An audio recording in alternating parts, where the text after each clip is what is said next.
Bonjour à tous. Une signature et vous reçoit aujourd'hui Stéphanie. Stéphanie, bonjour. Bonjour. Alors Stéphanie, vous allez nous parler un peu de vous. Vous avez une trajectoire assez surprenante. Expliquez-nous déjà ce que vous faites aujourd'hui. Alors, aujourd'hui, maintenant, je suis bouquiniste, en fait. Je vends du livre ancien et du livre d'occasion en itinérance sur les marchés dans un camion. En fait, je suis un peu partie sur le principe du bibliobus qui existait dans les années 50-60. J'ai un peu mélangé ça avec le food truck, en fait, hein, et je me suis dit, bah, pourquoi pas remettre un peu ça au goût du jour en le modernisant un petit peu. Et bah, j'ai acheté un vieux camping-car et on a aménagé le vieux camping-car. On a fait notre boutique dedans, en fait. J'ai fait ma boutique dedans. Et maintenant, je me promène sur les marchés, dans les festivals, bah, partout où je peux placer le camion et partout où je peux emmener la culture aussi. Alors, ce n'est pas votre métier premier. Qu'est-ce que vous faisiez auparavant ? Alors à la base, j'ai une formation de secrétariat, donc j'étais assistante principalement dans le BTP et mon dernier emploi était en tant qu'assistante de direction dans un bureau d'études béton et je travaillais entre la France et d'autres pays. Alors, ce qui amène comme ça, du jour au lendemain, à décider de lancer une librairie itinérante ? Alors en fait, l'aventure de la bouquinerie est arrivée. Alors oui, je redis bouquinerie parce que effectivement, je n'ai pas le droit de vendre du livre neuf. Si je vends du livre neuf, je dois le vendre au prix de l'occasion. C'est pour ça que quand je fais intervenir des auteurs, c'est eux qui vendent leurs livres. Moi, je n'interviens pas dans la vente. Alors l'histoire est venue de plusieurs événements qui se sont enchaînés. Bon, j'ai toujours aimé la littérature, hein, il y a toujours eu des livres à la maison. J'ai travaillé un petit peu avec mon frère qui, il y a quelques années, avait ouvert une maison d'édition qui a fermé depuis. Et après cette fermeture de maison d'édition, je suis retournée à mes premiers amours, on va dire, au bâtiment. Et puis un jour, super, il y a un centre commercial qui s'ouvre à côté de chez moi avec une grande enseigne de librairie dedans. J'étais la plus heureuse du monde, sauf que malheureusement, le Covid s'est invité. La librairie a fermé, donc je me suis retrouvée sans livre à disposition, à part aller sur Internet et aller commander en ligne. Ce qui m'intéressait pas trop parce que il n'y a pas le conseil derrière du libraire, il n'y a pas le conseil d'une personne, en fait, le ressenti qu'une personne peut avoir par rapport aux littératures, et c'est un peu ce qui me manquait avec les réseaux. Donc, et puis j'avais énormément de livres à la maison aussi, hein. Faut dire que ça prenait de plus en plus de place, donc ça râlait un peu partout à la maison. Parce que c'était vraiment une passion dévorante, hein, très très grosse lectrice. On va dire que le budget livre à la maison était vraiment un gros budget. Et je me suis dit, bon, alors va falloir trouver une solution. Et puis je dois pas être la seule, parce que quand j'allais passer des après-midi entiers des fois dans cette librairie, il y avait quand même beaucoup de passages et beaucoup de monde. Donc je me suis dit, je dois pas être la seule à qui ça doit vraiment manquer. Et donc, j'ai commencé avec mes propres livres à moi où il fallait que je fasse du tri et du vide. J'ai commencé par 2 petites tables sur le marché à Aubergenville. Et puis de 2 tables, on est passé à 4, à 5. Après, j'avais pris un abonnement pour être sûre d'avoir vraiment toutes mes tables sur place parce que je pouvais plus les emmener parce que charger et décharger ma petite voiture à l'époque quand j'ai commencé, et je l'ai toujours d'ailleurs, c'était une petite Clio, donc pas très grand. Et puis, c'était un peu frustrant, en fait, au fur et à mesure, je faisais ma clientèle et c'était un peu frustrant de leur proposer qu'une sorte de littérature. Alors que j'avais déjà un bon stock, parce qu'en fait, je fonctionne sur le principe du don. Les gens me donnent les livres, moi je les trie.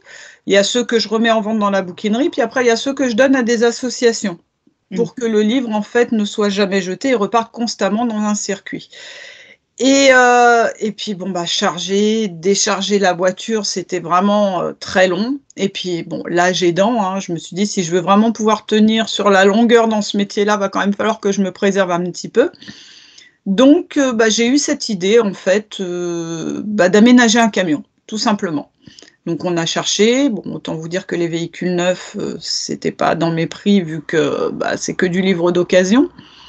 Et j'ai décidé de prendre un peu d'huile de coude, en fait, et puis on a acheté un vieux coucou, un vieux camion des années 80, donc un vieux camping-car, On a tout enlevé dedans. Et avec mon mari, enfin c'est surtout lui pour la partie travaux pour le coup, et on a aménagé, on a fait des rayonnages dedans pour faire comme une boutique, comme une librairie, comme quand vous iriez dans une librairie, effectivement. Donc les gens rentrent à l'intérieur et c'est ce qui interpelle en fait. D'accord, je comprends. On m'en a parlé, hein, Oui. Je ne le connais pas, je ne vous ai jamais rencontré, mais on m'a dit que c'était absolument incroyable et que ça fonctionnait du tonnerre de Dieu. Alors, je regarde votre signature là que j'ai sous les yeux, vous me l'avez envoyée, donc elle est sur mon téléphone, et ce que je vois, c'est que vous êtes quelqu'un, finalement, lorsque vous décidez quelque chose, vous tracez. Quel que soit l'obstacle, il est là, certes, mais c'est pas grave. On va trouver la solution. Donc ça prend le temps que ça prend, mais vous trouvez la solution et vous passez au travers. Et jusqu'au prochain. Et ça recommence. Vous êtes quelqu'un de, quelque part, un peu obstiné, hein, lorsque vous avez fait un choix, pris une décision, quoi qu'il se passe, jamais vous ne vous arrêtez. Ça, c'est intéressant parce que du coup, ça détermine une volonté réelle d'aller au bout des choses. Ensuite, ce que je vois, c'est que vous avez un tempérament assez rigoureux dans le sens où vous pouvez être extrêmement tranchante sur les choses. C'est-à-dire que si ça ne va pas comme vous voulez, ça ne va pas. C'est un gros problème, effectivement.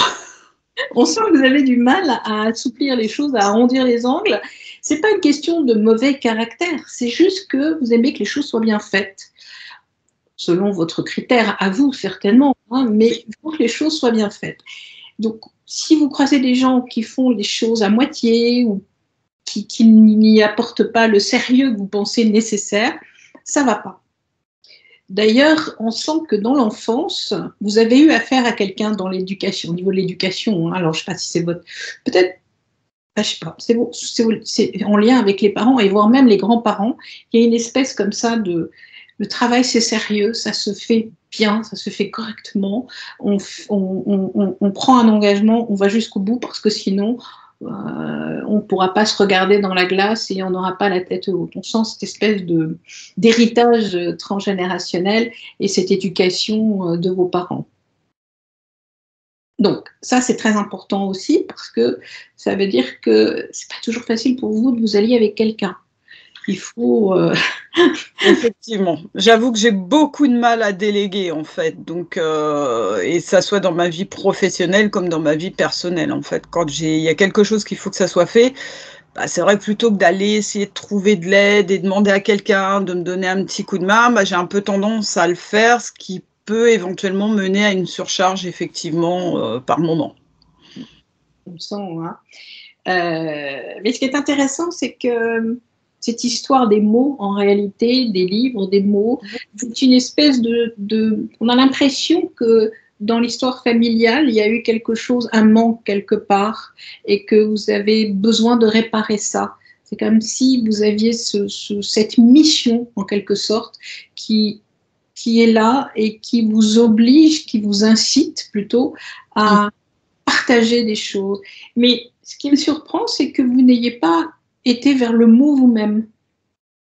Alors non, c'est vrai que souvent on me le dit souvent que je devrais peut-être essayer d'écrire, mais pour l'instant en tout cas, parce que c'est vrai qu'on m'a déjà plusieurs fois dit: «Bah, tu devrais peut-être essayer d'écrire l'histoire de la bouquinerie et toute cette histoire», parce que c'est vrai qu'au-delà de la vente du livre, c'est souvent ce que je dis, c'est quand même une aventure humaine qui est formidable. Parce que je fais des rencontres, merveilleuses avec les auteurs, parce que bon, le but de la bouquinerie aussi, c'est comme le camion attire et qu'il rentre plus facilement dans certains endroits parce que justement il est atypique, bah, ça me permet d'emmener avec moi, des auteurs. Donc souvent quand vous trouvez la bouquinerie, il y a souvent des auteurs qui sont pas très loin. Alors c'est vrai que bon, souvent c'est beaucoup plus des auteurs en auto-édition parce que, bah, derrière il y a pas de maison d'édition, il y a personne donc on essaye, voilà, de leur donner un petit coup de pouce, un petit coup de main et c'est vrai que c'est cette aventure humaine en fait, c'est surtout ça et puis le livre, m'emmène à 1000 voyages. 1000 voyages que je découvre à chaque fois à travers de mes lectures, mais que je me sens en tout cas pas capable et pas légitime peut-être pour l'instant de l'écrire moi-même. D'accord. Parce que le mot est quand même très présent. Il est bon, travers des livres certainement, mais on sent qu'il y a quelque chose qui est en train de mûrir à l'intérieur de vous et je pense que le mot sera là à un moment donné, l'écriture en tout cas sera là, sous une forme ou sous une autre, parce que l'écriture, ça peut être la plume, mais ça peut être une vidéo par exemple, hein, et, je pense qu'il y a quelque chose là qui est en train de mûrir, de maturer, on va dire. Vous êtes quelqu'un qui est extrêmement sensible en réalité. Vous vous coupez souvent pour ne pas ressentir parce que vous êtes très sensible. Et on peut vous faire du mal facilement. Donc, la critique est difficile pour vous. J'ai beaucoup de mal. En fait, c'est vrai que j'ai un caractère assez tranchant et assez tranché, hein, voilà. Donc la critique, c'est pour ça aussi que souvent je fais les choses moi-même, parce que je me dis qu'en les faisant moi-même, bah, j'ai peut-être moins de chances d'avoir de critiques à côté parce que quelque chose n'a pas été fait comme il faut ou autre. Donc c'est aussi. Mais c'est vrai que c'est un gros trait de caractère. Alors certains prendront ça pour un défaut, d'autres le prendront peut-être comme une qualité, parce que c'est vrai que quand j'ai tendance à vouloir quelque chose, bah, je vais trouver tous les chemins possibles et inimaginables, pour obtenir ce que j'estime pouvoir obtenir, ou ce que je veux en tout cas. Et alors, cette trajectoire qui est quand même assez surprenante, hein, quels ont été vos obstacles et vos peurs, vos angoisses alors, pour y arriver, hein? Je dirais que le premier obstacle, enfin la première peur surtout, c'était est-ce que je vais pouvoir tout cumuler? Parce que quand j'ai commencé cette activité, en fait, bah, j'avais mon autre poste en même temps. Donc on va dire que depuis le 1er janvier, je ne fais que la bouquinerie. Mais jusqu'avant, pendant environ 2 ans, j'ai fait la bouquinerie, mon autre travail. Après, voilà, je suis une femme mariée, j'ai 3 enfants, bon, 2 qui sont très grandes maintenant, 2 grandes filles qui quittent la maison, mais il m'en reste encore une qui est grande aussi, mais qui est toujours là. Donc qui demande quand même de l'attention et qu'on s'occupe d'elle pour certaines choses. Donc en fait, pendant 2 ans, pratiquement, j'ai fait du non-stop. C'est-à-dire qu'on prenait 3 semaines de vacances au mois d'août, mais sinon, bah, quand je dis non-stop, c'était samedi, dimanche compris, puisque les marchés, c'est samedi, dimanche. Vous avez joué la sécurité, en fait. Vous avez préféré prendre le temps et ne pas vous mettre en danger pour lancer cette activité. Bah, en fait, c'est ça. Mais ça, c'est mon trait de caractère. C'est-à-dire que quand je vais vous parler de quelque chose, derrière, tout sera déjà prêt. Tout aura été calculé, tout aura été, j'aurais pesé le pour, le contre. Dans ma tête, tout le plan aura été établi. Quand je suis rentrée un jour à la maison en disant à mon mari et à mes enfants, bon, bah, samedi prochain, je suis sur le marché, je vais vendre des livres. Autant vous dire que au début, on m'a dit, alors là, c'est de la folie. On m'a clairement dit un peu au début, bah, c'est un peu du n'importe quoi, mais bon, après tout, si tu veux essayer, essaye. T'amuses. Voilà. Ensuite, donc ça a bien fonctionné, hein, et puis bah, ça a pris de l'ampleur parce que les gens me ramènent, en fait, je dois avoir un stock d'à peu près 8000 livres. Et là, bah, je vous dis même pas sur la semaine prochaine tous les bouquins que je vais devoir aller chercher chez les gens parce que bah, les gens sont trop contents en fait de trouver quelqu'un qui leur récupère les livres, ça leur évite de les mettre à la poubelle. Donc, parce que les gens n'arrivent pas à acheter les livres, ce que je conçois parce que moi c'est la même chose. Donc en fait, ils sont contents de me trouver. Donc j'ai un stock, je dirais, inépuisable. Pour le moment, je n'ai pas besoin d'acheter de livres parce que j'ai un stock vraiment inépuisable. Mais autant vous dire que quand j'arrive à la maison et que je leur dis, bah tiens, j'ai une idée, je vais faire ça, par moments, ils ont un peu peur quand même. Même s'ils me connaissent, même s'ils savent que c'est réfléchi derrière, genre, en amont, j'aurais déjà fait tout un travail sur moi et puis un travail autour pour savoir si c'était faisable ou pas. Ils se demandent un peu ce qui va me passer par la tête. Parce que c'est pas fini en réalité. On sent bien là, au travers de cette signature que ça vous a donné un élan, ça vous a donné une force et que ça amène vers d'autres choses encore. Donc, clairement, vous n'allez pas vous arrêter là. Ah non, clairement non, puisque là, justement, samedi prochain, on a réussi avec une amie à moi avec qui je fais beaucoup de choses. On a réussi à ouvrir, entre guillemets, les portes d'un centre commercial pour faire un salon du livre pour les auteurs, en fait, à ciel ouvert. Ça a été quelques réunions, quelques tractations pour y arriver, hein. Bon, je ne vais pas rentrer dans les détails. Et donc, du coup, pour pouvoir monter ce projet, on a monté une association. Donc, en fait, en plus de la bouquinerie, je suis dans 3 associations. Oui.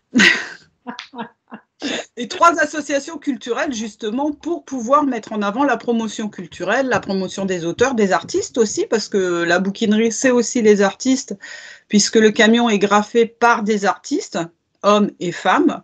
Dans le camion, il y a des tableaux d'un artiste, il y a des petites phrases d'un monsieur qui travaille aussi avec la SACEM, donc qui m'a fait des petites phrases voilà, que j'ai mis encadrées, que j'ai mis dans le camion. Donc en fait, c'est vraiment… En fait, ce que je veux de ce camion, c'est une ouverture. Une ouverture sur l'art, une ouverture sur la culture, et j'aimerais que cette ouverture puisse s'emmener dans plusieurs endroits, et pas que spécialement où on l'attend. Et alors, ce salon, c'est un salon du livre qui va proposer quoi? Alors, il y aura une vingtaine d'auteurs en dédicace. Alors, c'est pour la grande majorité des auteurs locaux, qui sont de la région, qui sont des Yvelines. Mais pas que, j'en ai un qui vient de Belgique, j'ai un auteur qui vient de Belgique, parce que avec une association dans laquelle je suis trésorière, on a monté un salon du livre en Belgique l'année dernière. Tous les 2 ans, on va en Belgique faire un salon du livre pour emmener nos auteurs français, en fait, là-bas, puisque les auteurs belges, bien souvent, quand on fait un salon, viennent. Donc, en fait, c'était une sorte d'échange entre les deux. Et donc, j'aurai aussi une autrice qui a déménagé en Normandie, donc qui vient de Normandie. Et après, c'est principalement la région parisienne. Et donc, pendant ce salon à ciel ouvert, il y aura le camion qui sera là aussi en présentation, en démonstration. Et j'ai mon amie qui est donc dans l'association avec moi, avec qui on a ouvert l'association pour pouvoir monter ce projet-là, en fait, qui est conteuse et va faire des balades contées dans le centre commercial tout au long de la journée. D'accord. Ok. Ce que j'ai envie de dire, c'est que vous êtes quelqu'un d'obstiné, ça je l'ai déjà dit, mais surtout quelqu'un de fiable. C'est-à-dire que pour des gens qui collaborent avec vous, ils sont toujours, ils le sentiront et ils le verront avec le temps, que vous êtes quelqu'un sur qui on peut se reposer. Si vous dites quelque chose, vous le ferez. Si vous vous engagez sur quelque chose, vous le tiendrez, etc., etc. Et ça, c'est un trait de caractère important pour ce genre d'entreprise, parce que beaucoup de gens vont être derrière vous et vont vous suivre sur des projets. Il est important qu'ils sachent que vous êtes sincère, déterminé et que vous ferez tout pour mener à bien le projet. Qu'est-ce que vous conseilleriez à quelqu'un qui aujourd'hui se dit chouette, c'est super comme projet, moi ça m'amuse, je lance un camion. Qu'est-ce que vous auriez envie de dire? Alors, j'ai déjà des personnes qui m'ont contacté justement pour avoir quelques informations parce que l'idée leur plaisait et que éventuellement ils partiraient un peu sur la même chose. Alors la première chose que je vais leur dire, c'est le premier conseil que je leur donne quand ils m'appellent déjà, c'est de vous assurer que la famille vous suit, que vous êtes suivi derrière. Parce qu'on ne se rend pas compte au départ. Moi, quand je me suis lancée là-dedans, je ne me suis pas rendu compte que c'était une activité, alors qui est physique, ça c'est clair, parce que quand on dit le poids des mots en rigolant, je le dis souvent sur le marché en rigolant, mais c'est la vérité, les mots ont vraiment un poids dans tous les sens du terme. C'est aussi un métier qui est extrêmement chronophage, et ça, les gens se rendent pas compte. Et moi, quand j'en discute, parce que je suis aussi sur les marchés à Paris, il y a un marché des bouquinistes à Paris dans le 15e, j'y suis une fois par mois là-bas. Et tous les bouquinistes vont vous le dire, c'est que ça prend un temps fou, un temps fou. Il faut vraiment une énergie, il faut vraiment avoir la niaque, entre guillemets, si on peut utiliser ce mot-là. Et ça, je mets vraiment l'accent dessus.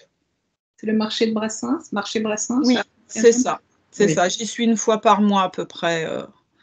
Un endroit magique. Ah, ça, c'est la caverne d'Ali Baba pour les amoureux de la littérature, ça c'est clair. Quand vous, alors donc, permettez aux gens de faire des dédicaces, de faire ce qu'on appelle des signatures. Oui.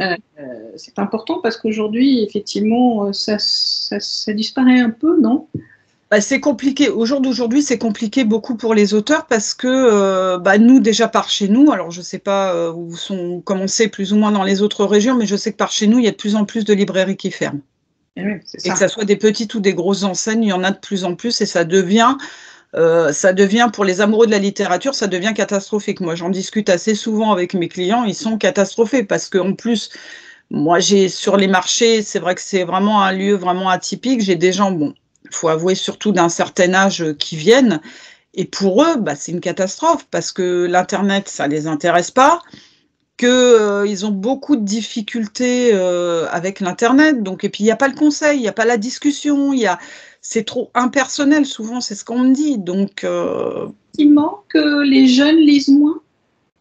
alors, je dirais pas ça. Ils lisent différemment. C'est-à-dire qu'ils utilisent beaucoup les tablettes. Ça, voilà, on le sait. Après, je peux pas le reprocher. Moi, j'ai mes filles qui ont plus de 20 ans. C'est pareil, hein, utilisent beaucoup la tablette aussi. Quoiqu'elles sont encore très papier. Bon, ça, c'est peut-être aussi dû à maman. Je pense que les jeunes, c'est plus par période maintenant. Parce que c'est plus trop dans leur, on va dire, dans leur façon de penser, entre guillemets. C'est-à-dire que maintenant, quand ils vont penser j'ai du temps libre, ça va être tout de suite, je vais aller vers un écran. Voilà. Par contre, à contrario, j'ai énormément de familles qui viennent sur les marchés. Alors, les très jeunes. Je dirais que c'est la tranche ado qui est un peu plus compliquée pour la lecture, mais en dessous, je dirais que non. J'ai pas mal de clients sur le marché. Ils viennent en famille, en fait, c'est la sortie du samedi et l'enfant, j'ai déjà entendu ça plusieurs fois et ça me fait sourire. Parce que si l'enfant a été sage, sa récompense, en fait, il a le droit d'avoir un livre le samedi matin. Il vient chercher son livre à la bouquinerie. Donc, ça me fait sourire, mais après tout, c'est une bonne carotte, entre guillemets, on peut dire. Très, très bonne carotte, parce qu'effectivement, la lecture ouvre la porte à beaucoup de choses. C'est ça. Mais après, il y a encore...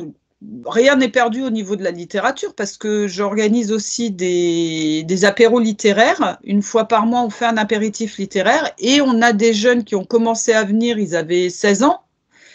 Ça fait 2 ans maintenant, donc elles sont majeures maintenant, les filles. Et on a même une maman qui vient avec sa fille qui doit avoir 8-9 ans.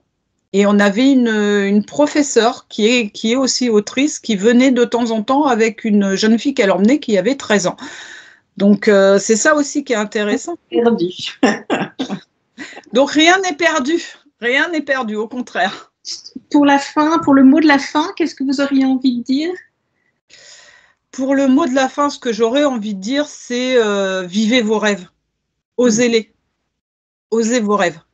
Voilà, c'est... Très joli. Très, très joli. C'est surtout ça. Stéphanie, ça a été un vrai plaisir de partager ce moment avec vous aussi.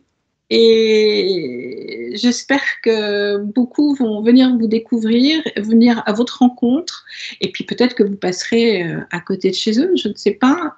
En tout cas, je vais donner sur le net toutes les informations pour vous retrouver, pour vous contacter, et j'espère sincèrement qu'ils seront nombreux parce que la littérature reste quand même quelque chose d'extraordinairement riche. On continue à se battre pour que la littérature arrive un peu partout. Et puis, si des gens veulent se lancer dans ce genre d'aventure, qu'ils n'hésitent pas à me contacter et puis on en discutera parce que c'est vrai que se lancer un peu à l'aveuglette comme moi j'ai fait, des fois ça peut être compliqué. Merci beaucoup Stéphanie. Et je vous en prie. Puis j'espère à très vite. Au revoir. Merci, au revoir.